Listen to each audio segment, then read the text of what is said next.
A record-breaking 1,000 industry members gathered in Edinburgh for the PLSA's 2019 Investment Conference.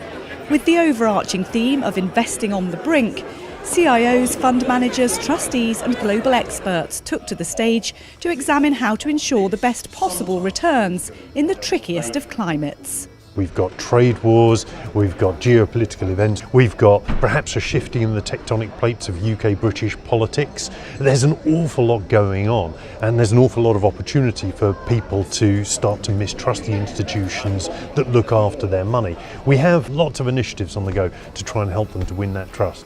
Returns, particularly on safe investments, are incredibly low, much harder than in the past to promise or even offer people something which will get them anything like an adequate income in retirement if current low returns persist. So that people need to understand that, but not to the point where they're put off from trying. And that requires, I still think, a huge amount of focus on clear communication and building not trust but trustworthiness. Representing 1,300 pension schemes with more than £1 trillion in savings, the PLSA is focusing on 4 key areas to help garner that trust. We start off with well-run schemes, so everything encompassing governance. Next one is effective engagement, always very important in DC. Third one is adequacy, got to make sure there's enough money going in. And then the final one is addressing scale. Alongside these 4 pillars, many believe robust risk management will also foster greater trust, with particular emphasis on the impact of climate change on portfolios. What are you not only investing in thematically, but how are you integrating climate risk into index construction? How are you integrating it into how you're assessing different investment managers? What are you reporting on systematically? And what kinds of things are you excluding? So we're currently working on an update to our coal policy, for example. And with the vast assets under management, finance really is in a position to have a true impact in this area, isn't it? They could be a proper force for good. Well, absolutely. I think, investors as future makers, not just kind of passive future takers, is really the next chapter.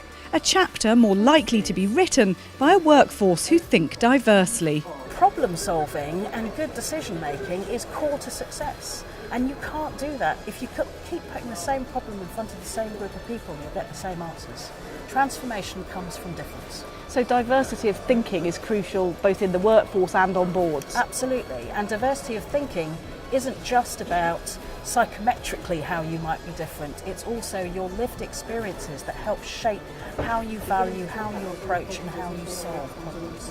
And with the rapid digitisation of the industry, what about the threat posed by cybercrime?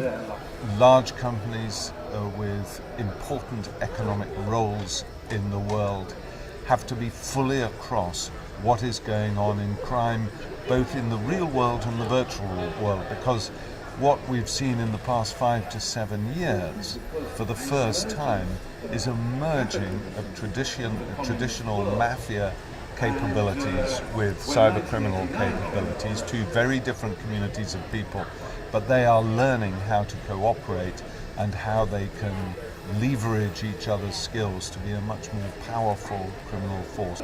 With so many risk factors to navigate, the man at the helm during the great financial crash a decade ago offered a stark warning to policymakers now.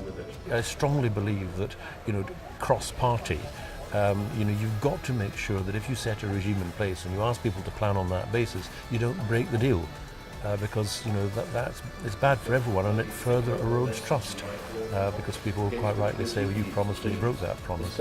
So it is difficult at times because there will be times when your pension policy does need adjusting, but you've got to make sure you don't do something that completely undermines people's trust and their confidence that if they save now, they'll get the benefit later.